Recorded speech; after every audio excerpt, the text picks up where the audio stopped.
Ο πνευματικός τραντζαδόρος της Ντένκοπ Τσεχίας αποτελείται από τη μεταλλική βάση με τις ιαγώνες, το πεντάλ ποδιού για το χειρισμό του εργαλείου και τα εύκαμπτα σωληνάκια σύνδεσης.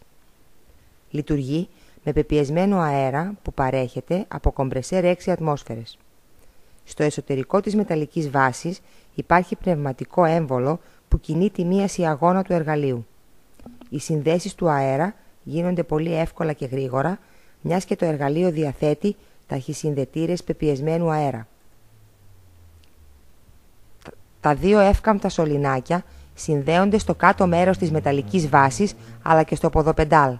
Τέλος, η παροχή πεπιεσμένου αέρα από το κομπρεσέρ γίνεται στο πεντάλ πάλι με τη χρήση ταχυσυνδετήρα. Η μεταλλική βάση του στραντζαδόρου είναι σχεδιασμένη να τοποθετείται σε οποιοδήποτε πάγκο εργασίας ή τραπέζι. Ο τεχνίτης μπορεί να εκτελεί διαδοχικά στραντζαρίσματα και για μαζική παραγωγή γραμμάτων. Όταν πατάμε το πεντάλ, οι σιαγώνες κλείνουν. Όταν αφήνουμε το πεντάλ, οι σιαγώνες ανοίγουν. Η ταχύτητα που ανοίγουν και κλείνουν οι σιαγώνες ρυθμίζεται από βαλβίδα πάνω στο πεντάλ.